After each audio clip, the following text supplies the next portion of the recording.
just completed. The book has just come out this past week. That took me 5 years. And so I'm James A. Murray's second great-grandnephew. I discovered Murray when my father passed away in 2012. He was really into family history and genealogy. And there was one article that he had of James A. Murray. And I read the article. It has a screaming headline, Prominent Development of the West. Business interests included mines, banks, utilities. And it doesn't say so many cities. In my own personal professional background, I've been involved in aggregate mining, real estate, utilities, so this kind of piqued my interest. And then talked about the body of the text here says, James A. Murray, pioneer of Butte, Montana, who rose from a penniless prospector to become the second richest man in the state.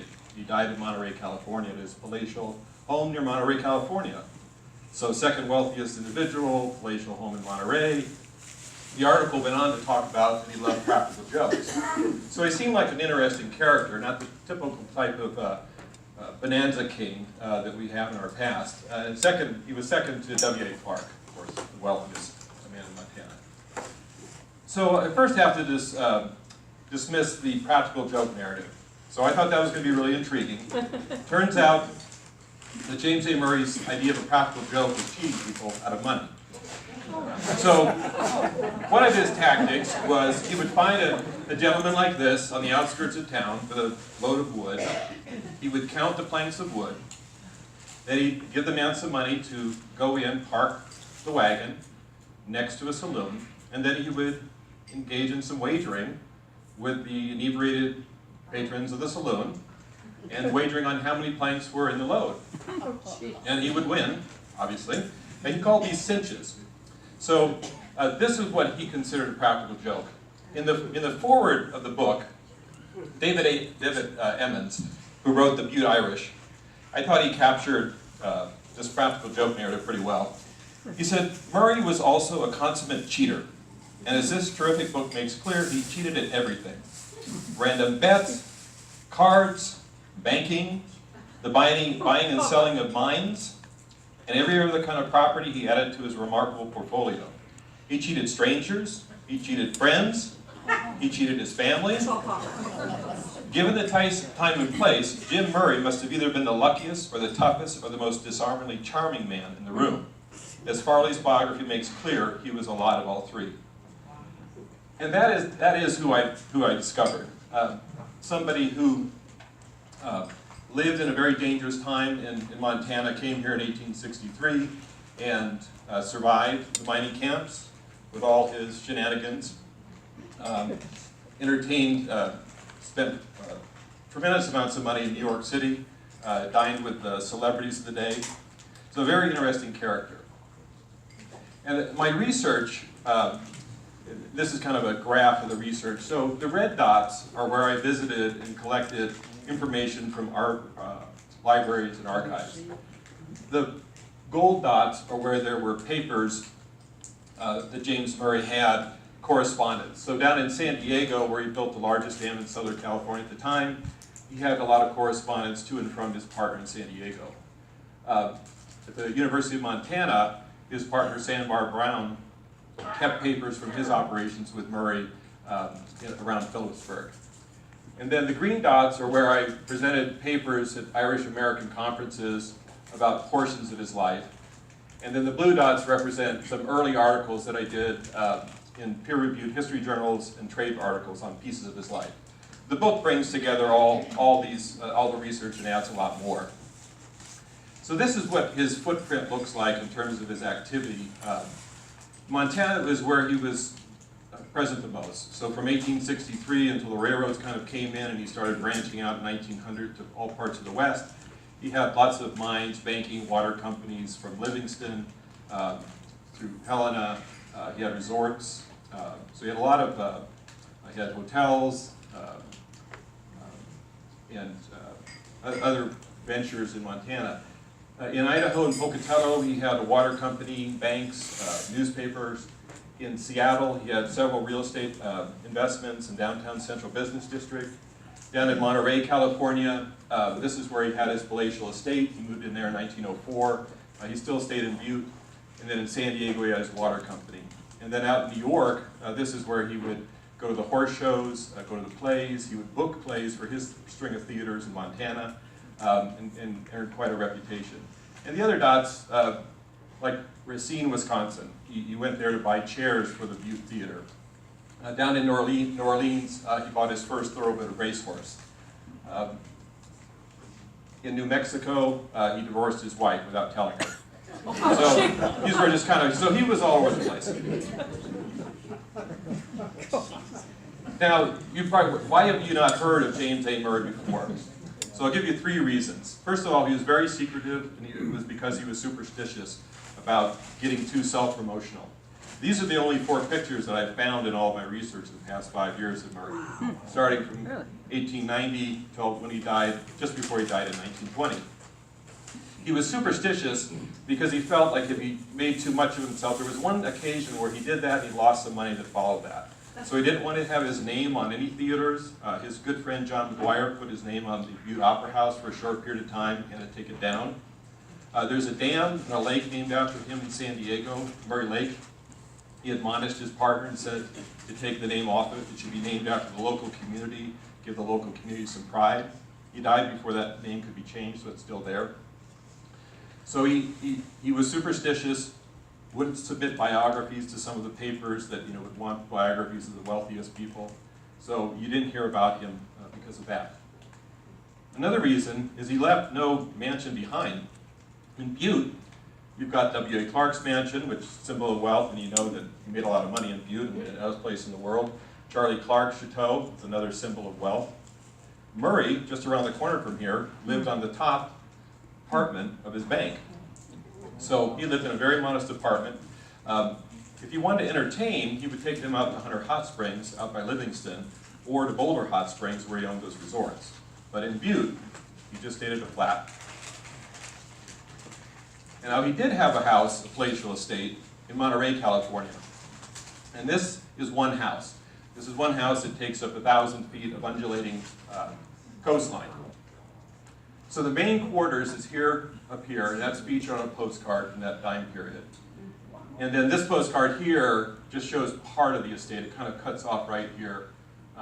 This was the bowling alley initially. He converted it to an art gallery.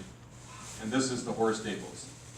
So you have this large palatial estate, but it doesn't exist anymore. And the reason it doesn't exist is because of sardines.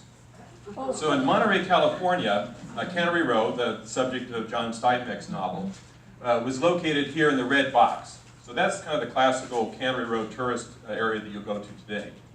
Murray's house is here in the yellow outline. Now in the 40s, after Murray had died and his stepsons took over the house, there were canneries that started opening on the other side of his home. So now the canneries were surrounding the estate. Not a great smell for a luxurious estate, correct, right? And there was a boom in the sardine industry, so they bought his house and they demolished it for canneries. And then just a couple years after that, the sardine boom stopped and the canneries closed. So we're just a couple years short of having this mansion that would still exist. And I think that we would know who James A. Murray is. And this is what the mansion looks like. This is the footprint of it today. So there's a 4-star hotel and spa on one side, and then the business class hotel on the other side, and then in the middle, still some of the dilapidated, abandoned canneries. In California, we have a coastal commission that prohibits almost any kind of development on the coastline, so it's very difficult to get development now. And the last reason is he is no hometown hero to anyone. He extorted money from local governments. This is one of the things he liked to do. He made a lot of money doing it. So in Butte, just as the copper boom was happening with electrical wiring and telephone wiring, the town was starting to boom and the central business district was starting to fill out. Well, Murray had 2 claims in the heart of the central business district. The smokehouse claim and the Arctic claim. And here's a photo of the head frame, and very little was found on this. I think this is really a prop. So what he would do is if anybody wanted to build on that property, he would obviously threaten them, say, you can build on that, but I can demolish your property any time to access my mining claim. So people had to enter into lease agreements with him to have the property to be able to build. And the city had to lease the roads from him in order to have access to and from different areas of town. Now, there's reports that he made $500,000 a year on these leases, which back then was a lot of money. And the city fought him for years. They finally were able to wrest control of this. But he did the same thing with water companies in Livingston and Pocatello, where he basically would acquire the water companies and then hold people hostage for the necessity of life, water. So nobody in Livingston or Pocatello or Butte was about to build him a statue. Now, I'll just give you a sense of what some of his holdings. I talked about Seattle, that he had some properties there, or in the Northwest. So the Northwest, this is kind of his footprint in the Northwest specifically. So he had theater and real estate in Great Falls. In Helena, he had the resort. He bought one of the resorts there like 1915. He had Boulder Hot Springs. And in Livingston, he had the newspaper, resort, banking. There's a Murray Hotel there now. That wasn't contemporary to him. He lent money to a client, the owner of the hotel, who after Murray died, Klein fell into back payments with some construction liens. And so Murray's niece foreclosed on the hotel and named it the Murray Hotel. But it wasn't the Murray Hotel when he was alive. And then Tacoma, it's in Seattle. So let me just show kind of Seattle and resorts. That's right. So here's an example of some of the resorts. So Hunter's Hot Springs out by Livingston had a tennis courts, a golf course.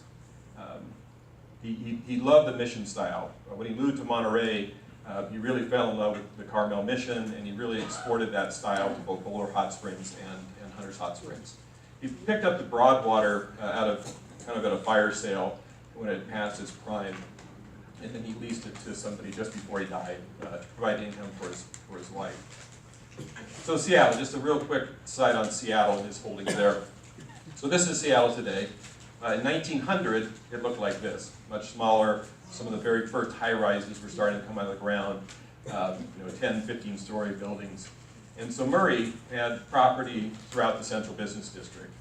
There was a big competition for a federal courthouse there, and all the rumors were that he was trying to rig the selection, which would be natural given his past. But it turned out it didn't really matter where the courthouse landed. He had property everywhere. And it turned out all his properties had tremendous value. There are a couple of the properties that still remain today. This high-rise right here, still there. This one's demolished. This is the only one that he actually developed himself for American Savings Bank. He built this, he owned it, the bank owned it. The other ones, he leased the property to other people to build hotels on 99-year leases, and that provided income for his spouse after he passed away.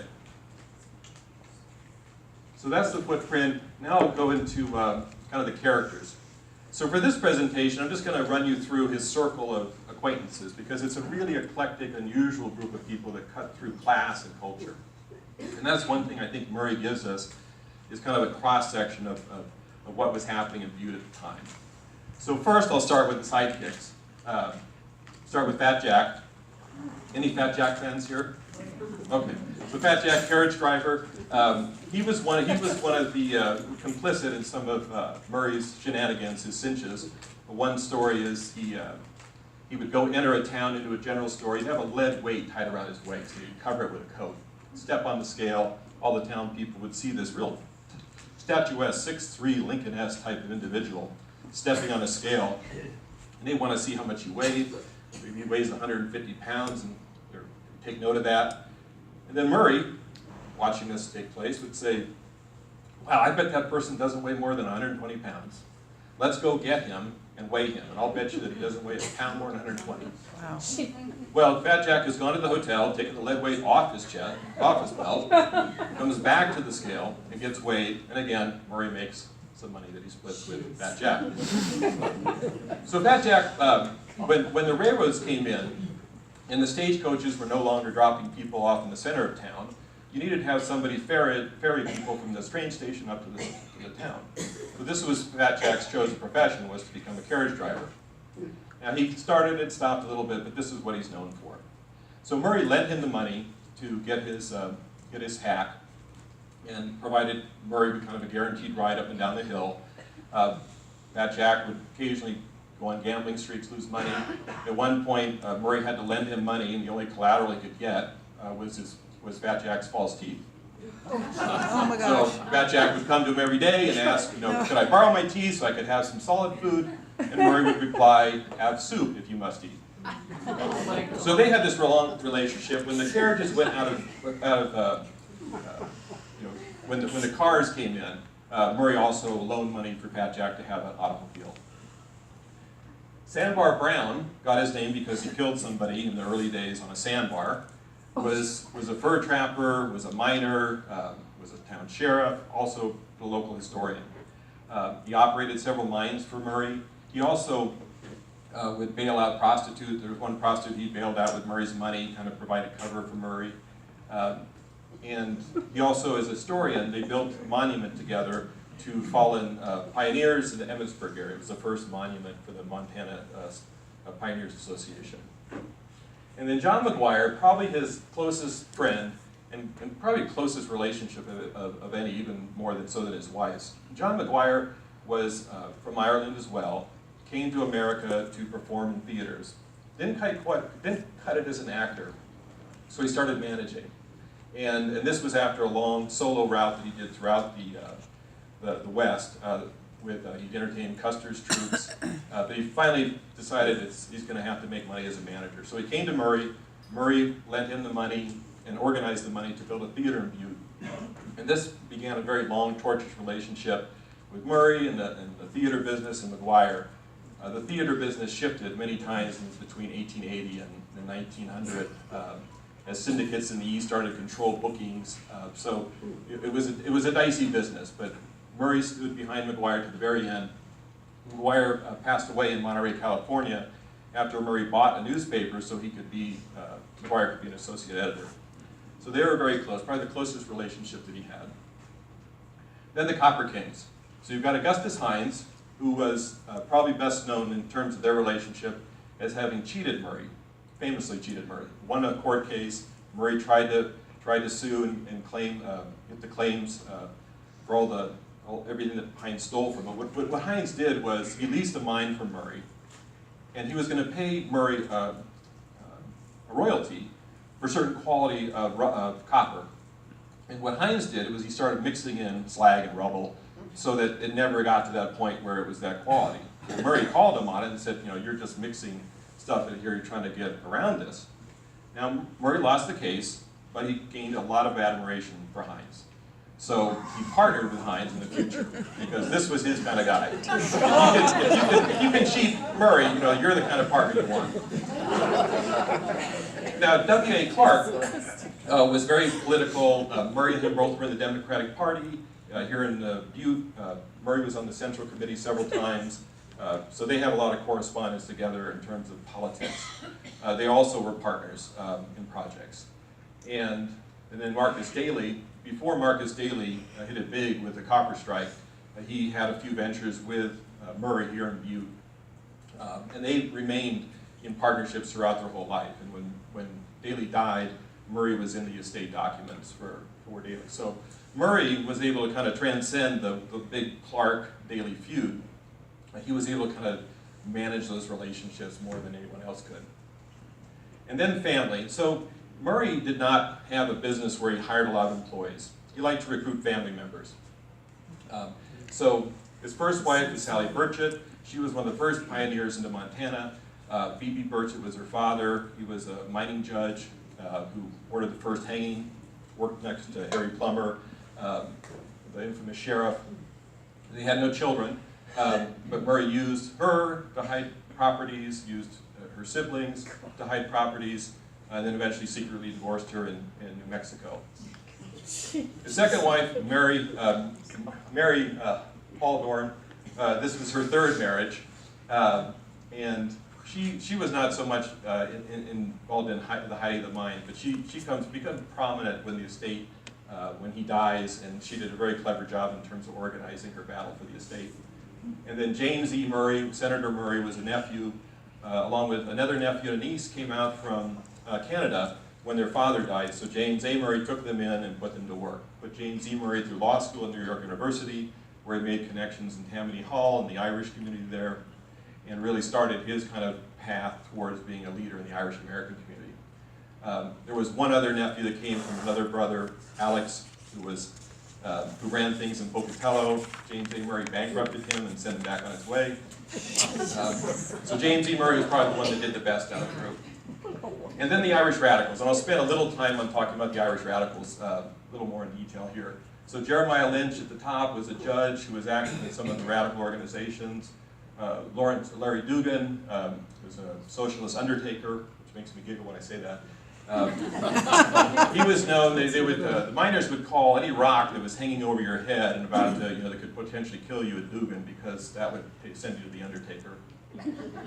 And then Bill Dunn, an avowed communist, who led the Butte Bulletin, socialist radical labor paper, which Murray funded. So here's the Irish radical piece of Murray, which is unusual for somebody of this wealth to get involved in this level of radical Irish nationalism. He was a member of the Ancient Order of Hibernians, which was kind of a diplomatic group that tried to resolve things by making communications between the United States and Ireland to have Ireland get its freedom. But then there was the Clan Gael, and they advocated physical force, violence, to overthrow England, to kick out England from Ireland. And Murray was a member of the Clan Gael. And Marcus Daly was nominated, but he did not accept the nomination. But Murray was. Number 13. Where we also see his radicalism, when Parnell over in Ireland was trying to reform the land rules so that Irish could own land, he ran into some financial trouble. So the citizens of America were called on to raise money for Parnell to help with his living expenses to form an Irish National League. Well, Murray jumped in as the head of the committee to write the resolution. And the Pope Leo at the time, was telling the Irish clergy not to help Parnell. So this really was a fundraising effort to send money to Parnell, but Murray clearly wanted to send a message to Pope Leo. And so in writing the resolution, he said, "We emphatically repudiate his," Pope Leo's, "claim to exercise any authority over us as Irishmen, while we vindicate the solemn and sacred duty we owe our mother country." Very strident language from Murray. And a few years later, one of his racehorses he called Pope Leo. So I think he never got over Pope Leo's. And now another symbol of Irish nationalism occurred in Monterey. So in Monterey, the very sacred site where Father Junipero Serra, who started the Spanish Catholic missions throughout the West, had Mass, the first Mass in North America, at an oak tree about a half a mile from Murray's home. And Leon Trosset, a famous artist, captured this scene, or recreated this scene in a famous painting. And Murray sought out this painting. It was in Nevada. He acquired it. John McGuire actually acquired it for him and brought it back and wrote a very nice piece in the article that it's coming to Monterey to where it really belongs. The site where the event happened was marked by a very simple wooden cross. Murray had plans for this. At the time, the California Historical Commission was buying properties for historical markers throughout the country, throughout the state of California. But they didn't have money to build the monuments. Well, Murray loved this site, very, very connected to it. He's got the painting. So he volunteers to put the monument up. Now, whoever gets to design the monument gets to make a statement, right? So Murray plants a Celtic cross on the site. A cross that Junipero Serra would never have seen before. Every monument to Junipero Serra was a very simple wooden cross.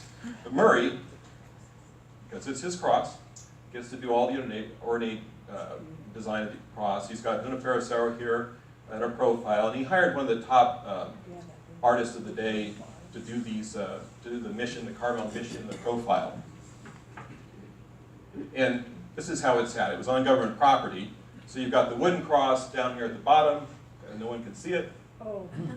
You've got the prominent Celtic cross with the United States government guarding it. And then way in the distance, there's a monument that was dedicated by Leland Stanford's wife to Sarah. Now the Celtic cross in 1905, when this monument was kind of thought of and fabricated, was not a symbol of Irish nationalism, was not well known as it is today. It had just started. Here are the other monuments of Cicero, just to validate that there are no Celtic crosses on any monument associated with Paracero. But at that time, they were selling like seals to go in envelopes in Ireland to raise money for the rebellion. They had one that had a Celtic cross and one that had a harp. So this was the time when the Celtic cross became a symbol of Irish nationalism. And so, in my view, Murray never said what his objective here, but to my way of thinking, the Celtic cross has been introduced in Ireland as a way to raise money, and this is a nod to Irish nationalism. Now move forward 10 years or so, and we're at World War I. We've got, in Butte, of course, we've got the armed forces here to protect the production of copper, and we've got, in Ireland, we've got the Easter Rising. So, as the copper, kind of following that, with all this intense focus on copper production, labor unions were obviously under a lot of pressure. And one of the voice of labor at that time was the Butte Bulletin. And their headline was, "We preach the class struggle in the interest of workers as a class." Now, I took this example of Butte Bulletin. Most of them have labor strike begins, very radical headlines. But I like this one because they did cover sports. So the Cincinnati Reds were the world champs in sports, and they had a sense of humor. So we've got down here, baseball classic is captured by Pat Moran's Bolsheviki, the Cincinnati Reds. Now, most of the thinking, the literature on this paper has been, it was very labor focused, very radical in terms of socialism. But I did a word count on this paper, and I found that the word Ireland appears just as much, or more so, than any other newspaper in the region. It had had an Irish focus. But the initial thinking on this paper, that it was funded by the IWW, the Wobblies, just for their purpose. There was talk that Murray funded it, but the thought was he funded it at the beginning, and then it got out of control, and he had no ability to stop what they were doing. And so that's been the narrative that you'll see in a lot of historical journals, is Murray lent some money, and the thing just ran away and became this wild socialist newspaper. But in fact, he gave the money to expand the paper from a weekly to a daily, and to become the largest newspaper in Montana.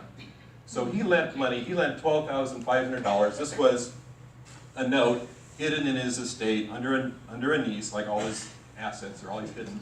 So here's $12,500 that was paid for the large printing equipment that was needed to start producing a daily publication. So he knew the publication did, he knew what its objective was, and he was helping it go from a weekly to a daily at the time when the governor was saying no more dailies, paper shortfall.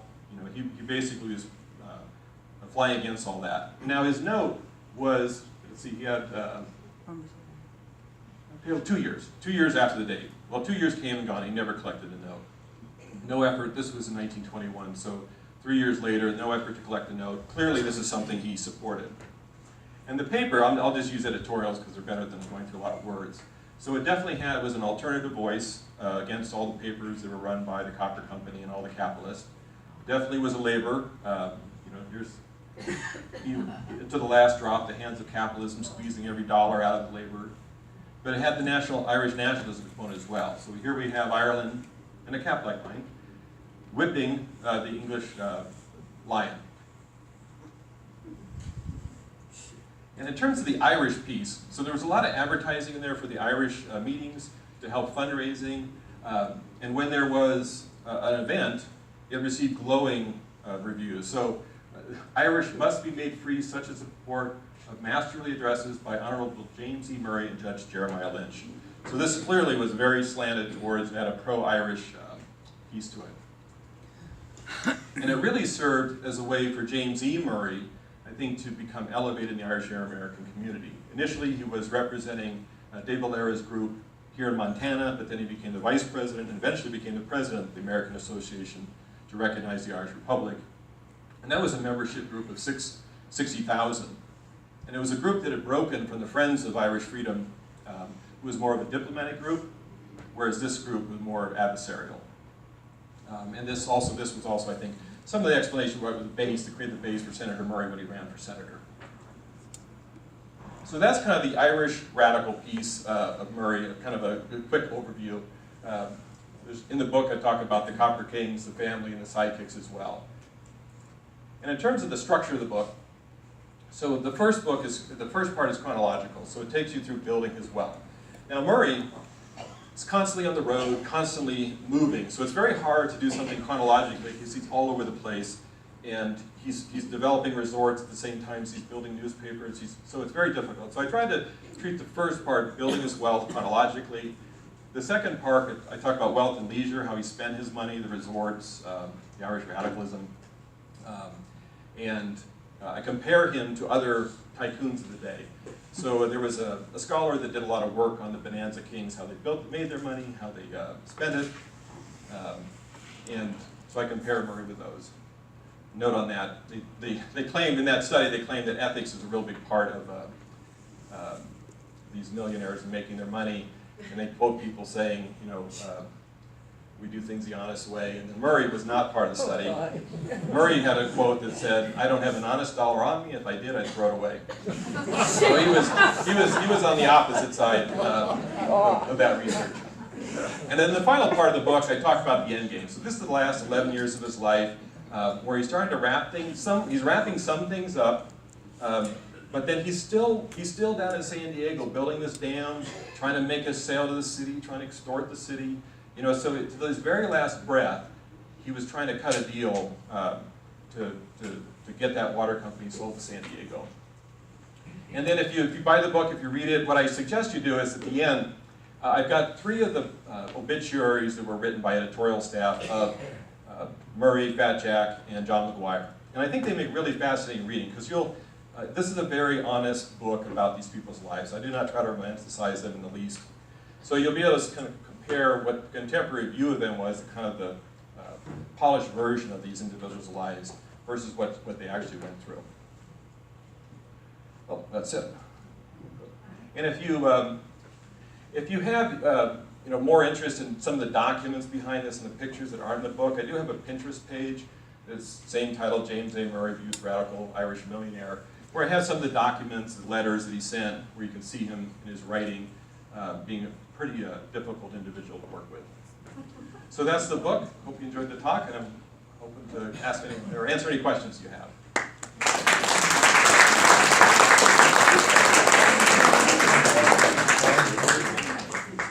Yes, sir. Yeah, was Murray ever involved in any Horse racing.